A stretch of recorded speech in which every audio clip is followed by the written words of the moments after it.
Good to be here.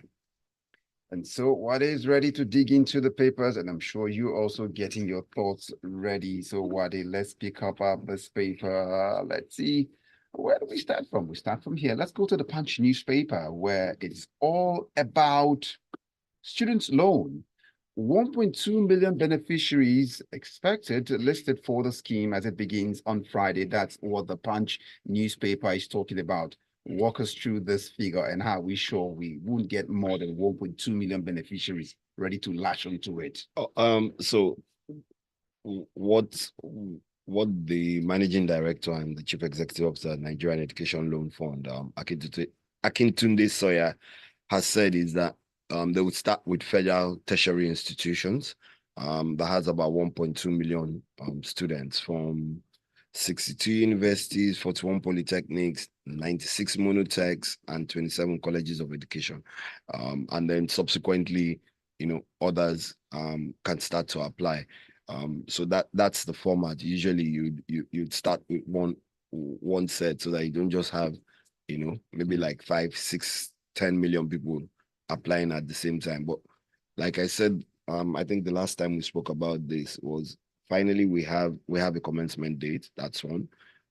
Secondly, let's test the system to see that it works appropriately. And there are whatever gaps there are, they can be quickly fixed, and the gaps are minimal in terms of what they had initially. And then thirdly, there's no longer any limit for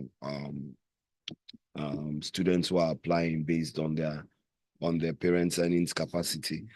So good news. Let's see how it goes. It still remains the same that you would have to start making payments 2 years after you finish serving for as long as you have employment, and they can verify that you are in employment, whether you're in working as an employee or as a self-employed person. And those are the things that we're looking forward to. Maybe hopefully once it kicks off and then people are able to access the loans and start paying to the schools, then we will get Mr. President officially launching. But another thing that we need to remember, you need to be able to provide evidence of your admission in the school, evidence of your JAMB results, your NIN, which is one of the things that would help us be able to at least ensure that the students are, or those who are applying as students are actually registered in Nigeria with the national identification number and so on. And that way, monies are going to be paid directly, or fees are going to be paid directly to the school and not to the individual. So let's see how it goes. May 24th, 3 days from now. And then we hope that it kicks off well and it's a success at the end of the day.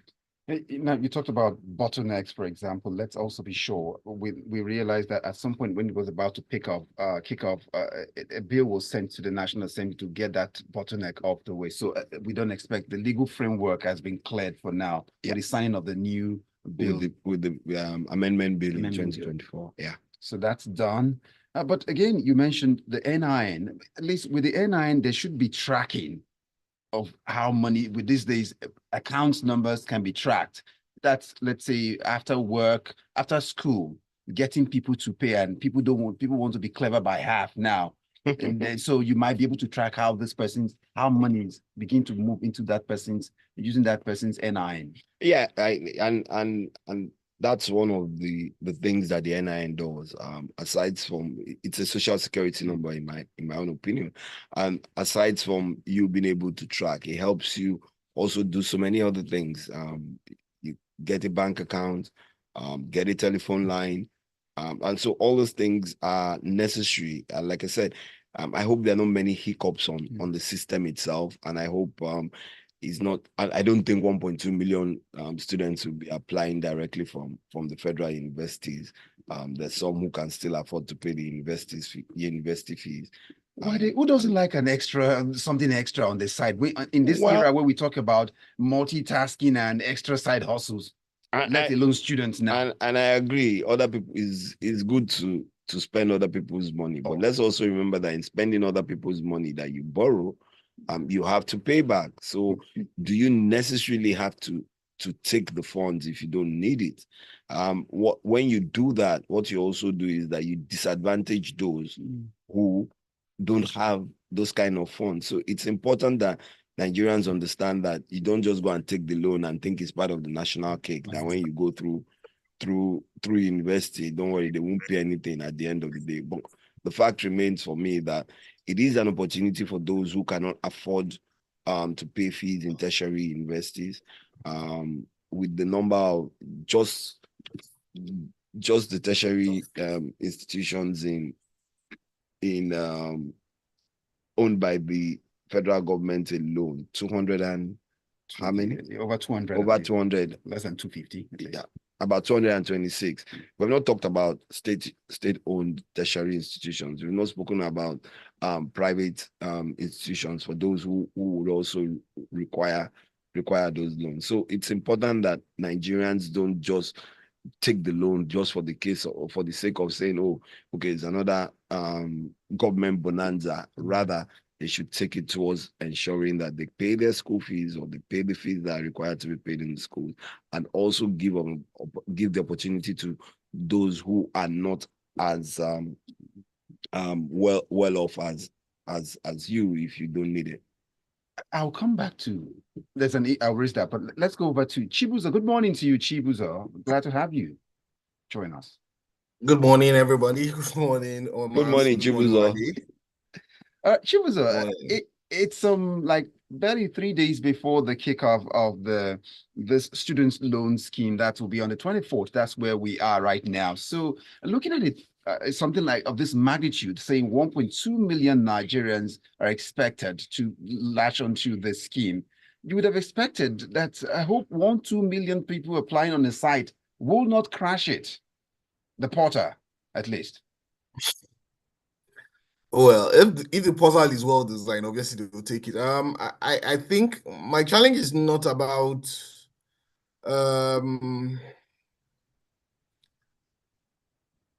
I do hope that we are able, that I've had my concerns with the student loan process from start. Although, like most people have told me, it's we need to start from somewhere. So let's start with what we have. One of the challenges I have is if the amounts being put forward and the requirements, if the requirements for the amounts being put forward are going to be enough to be able to run programs in universities today, based on what the prevailing rates are and whatever it is. I don't know if it's being directed at the people who if the limits for the requirements or the amounts are directed at people who would actually need it to run their programs. I just have a lot of questions around it, but hey, let's start with what we have. Let's see if it works on the portal. Let's see if it gives access to what people need. We do need to make some progress with regards to with funding education and how the education is funded. I do hope that the government does not take it as permission to now stop funding the institutions as they are today, because obviously whatever funds you're going to get from students paying whatever fees are going to be paid will still not be able to fill the gaps for the universities and the tertiary institutions that they're applying for. I do hope that there are a lot of things around the educational process, especially at tertiary institutions, that needs to be looked at from a holistic point of view. How the schools are funded, how the schools are manned. I think one of the challenges of the universities is that you don't understand the positions that they sit in and how they can actually look at alternate funding to be able to run themselves. I think as someone who's gone through a tertiary institution in Nigeria, and who's done a program in another tertiary school abroad, I have my experience from my school in Nigeria and the school I went to. I did a program in abroad are completely different. While the school abroad is always keeps in touch and keeps in touch with me and keeps reaching out to me as an alumni for funding, for involvement. My Nigerian school has never reached out to me. They don't care if I exist. As long as federal government is there to fill in the gaps for them. And that's one of the things. The schools, in a lot of cases, and this is no insult to anybody who's running any of the professors who are running, who are the VCs or running the schools, are sure if you have the right set of people even running the schools at some level. You have people who have got to the tops of their academic experience, but do we have people who can actually run it at commercial entities? So asking them to do what they cannot do is okay. Chibuzor, yes, was going back to the student loan thing. Is at the start. Let's see what happens in due course. I do hope that we do manage it as it is and let it to be self-sustaining. Let's not turn it to be, like what he alluded to. Okay. The typical Nigerian's mindset and experience that let me have a slice of the national cake. But we'll resolve that. So, in summary, let's just look at it from this angle. There were fears you raised of this might not just be another national cake, but in searching, I realized that there are Nigerians who are honest, who would not jump on this and say it's a national cake. I saw there was is a son now, a senior advocate of Nigeria from Bainway.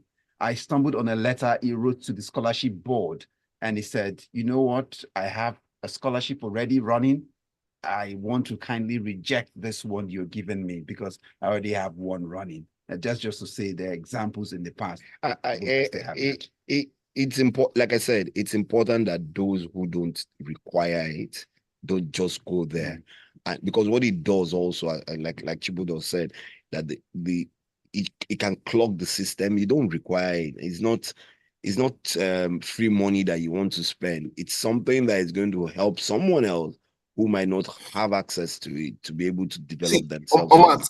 I'll share you a small experience. My cousin years ago was in the UK. She was running a program, and she, what she gave back, she said she met a bunch of people who are Nigerians who are studying having higher education in the UK. And when she looked, they were all on scholarships. And when she looked through their profiles, these were kids that should not have had access to those scholarships based on their backgrounds, based on her own opinions. But that was what was happening. So we need to get to that point where it's not just something that's going to be bastardized or abused and, actually meets the needs of those that need it. Okay, let's move on now to that links us to corruption now. So this takes us to Uade's piece of paper. That's the Daily Post now before Uade. We are committed to corruption fight. That's what the federal government is reported to be saying here. Take us to this story and how it relates to Ministry of Innovation, Science and Technology. One of the things I love about Nigerians is that we can write and we can speak, but do we truly act is one thing that we always have to ask ourselves.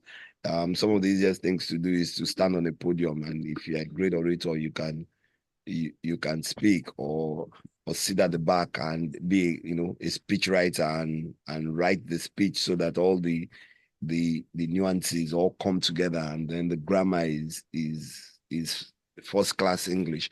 But the fact remains that the permanent secretary in the Ministry of Innovation, Science and Technology, Nwaezeapu, said that the federal government is committed to fighting corruption through full implementation of anti-corruption measures in the public service. What are these measures?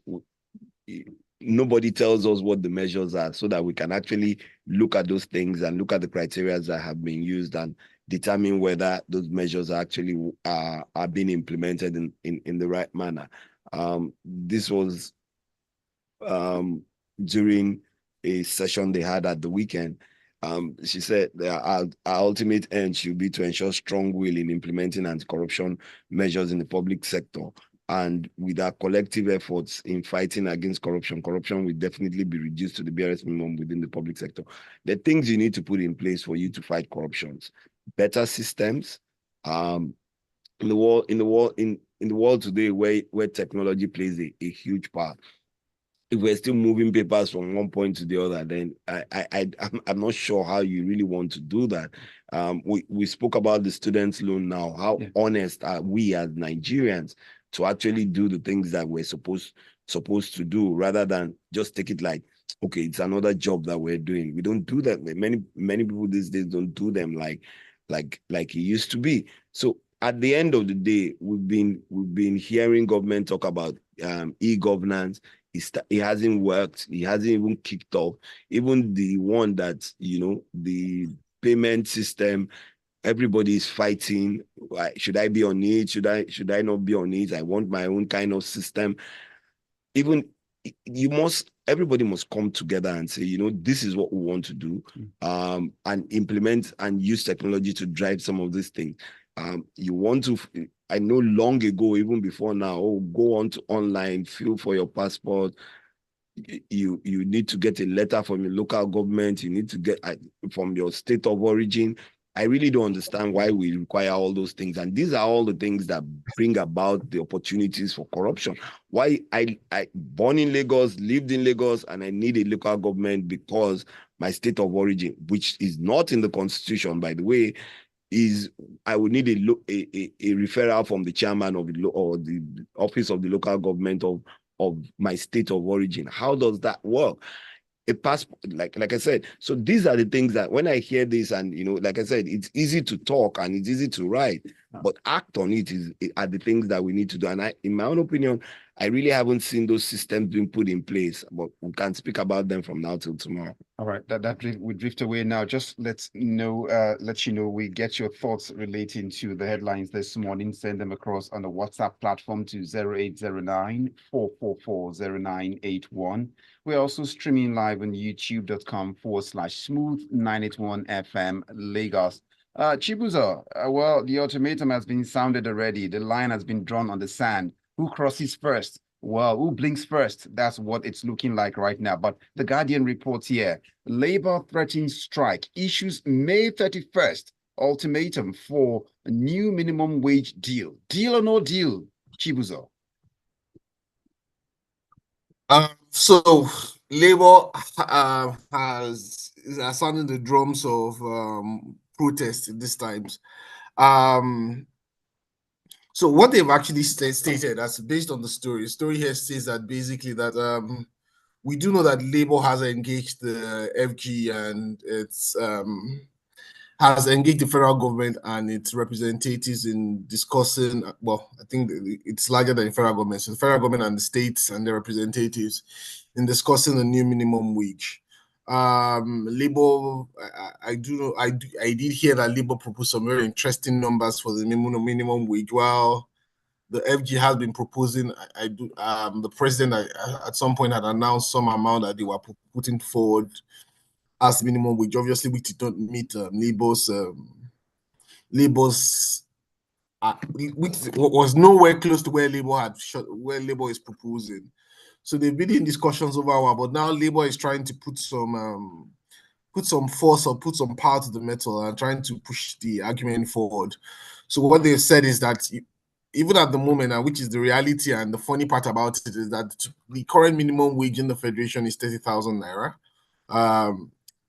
Several states are not paying the 30,000 naira. So what Labour has asked is that at the end of this month, they would embark on strikes in those states.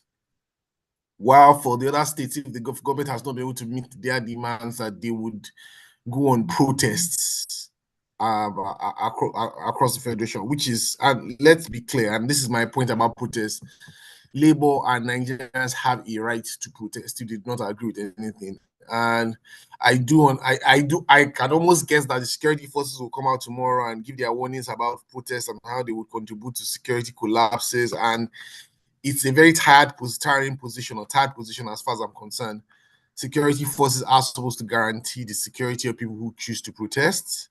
They do not need to inform you, but yes, when you are informed as a courtesy, you do need to ensure the security of the people who are the protesters and the people who are not part of the protests, like is done in every other civilized country of the world. So that is what we expect of our security forces, and not, saber rattling and warnings of protests. But the other part that comes across is Labour also talking about the increase in the fees and the ban and segmentation in the electricity process. they've asked for a reversal of the increase in prices of specifically band A charges and a removal of all the band segmentation. This is an issue that I think we discussed this topic, was it last week? And I know Uade like usual has this inverted pyramid for charging the electricity sector. And we've always argued that no matter whatever we want to achieve in the sector and every other sector, somebody needs to pay for it. If the government cannot pay for it, it needs to come from the customers. How do you get the customers, and which of the customers do you get to pay for it is the question. How do you get the customers to pay for? Can the customers afford to pay for it? Are questions that need to be answered. But for Labour asking, like I said last week, for Labour just waking up and saying, you know what, we want a reversal without coming forward with an alternate suggestion or alternate position, is laziness. We can't keep running this race the way it's been run. You need to come forward with something else. Let Nigerians know that you have put something else on the table, and these guys have chosen to be hard of hearing and say we don't want your position. But you can't. They're not going to run the sector with water. All right, Chibuzor. It's not going to be run by fresh air. All right, thank you so much, Chibuzor. Let's raise over now to get Uade's thought relating to this is food now. We're talking about, as the Punch newspaper states, food imports hit 3 trillion naira over flooding and insecurity. That's what our wage bill for food is looking like. How did we consume this much? We even so between April 2023 and April 2024, 2.13 billion importation of food products into Nigeria. My real challenge here is the data. For me, data just talks about numbers, how much was disbursed, yes, and so on. The full breakdown of what we imported in comparison to what we produce, and so on, has not been really stated in this report. But at the end of the day, one of two things for me. One, the first thing is that there is no country that can feed itself completely. You cannot produce everything. We know that China depends on America for its grains, while America depends on China for other things. And that's very important that we all understand that. So you keep your expertise, you produce them, you export more than you import from other countries. So where everybody talks about, Nigeria is an agricultural country. When China used to be an agricultural country, they were poor, extremely poor, until it became industrialized. So let nobody make that mistake. Between the China revolution that we see today started after Chairman Mao died. I think it was in the early 80s. But the beauty of it is, for me, in this report, is what the managing director of the Center for Promotion of Private Enterprise, Professor Yusuf Muda, said.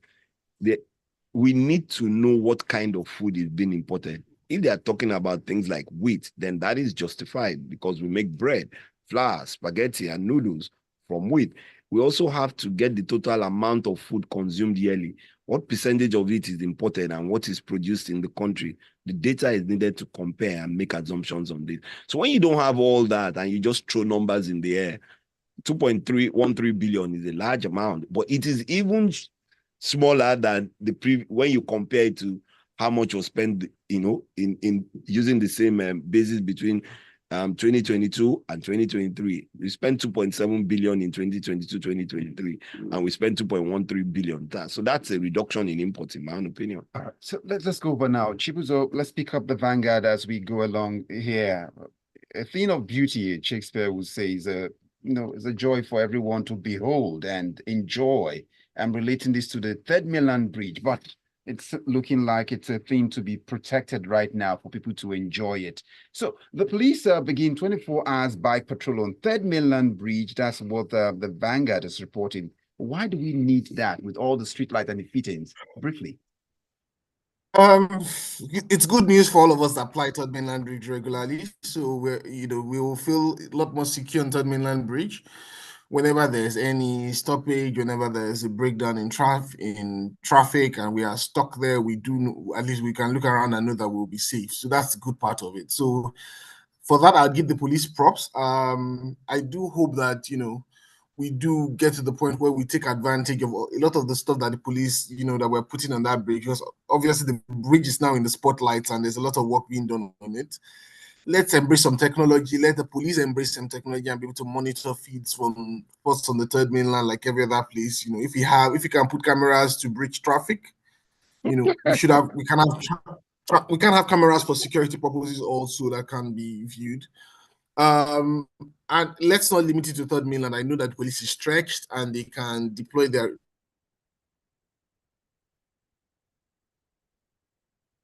Chibuzor, yes, you can complete the thoughts. Good news. Enough street lights. They have. I think it was sometime last week. I think it was sometime last week when they caught a few people who were trying to steal something. So yeah, to be deployed. But the truth of it is that there's also a police point there. Is that right at the middle of the bridge. So what do they do every day now that you now have to employ the services of the bikers on the what's it called? Like Chibuzor said, we need to embrace technology. We need to have, if it's not only about generating revenue, it's also about providing adequate technology to fight insecurity.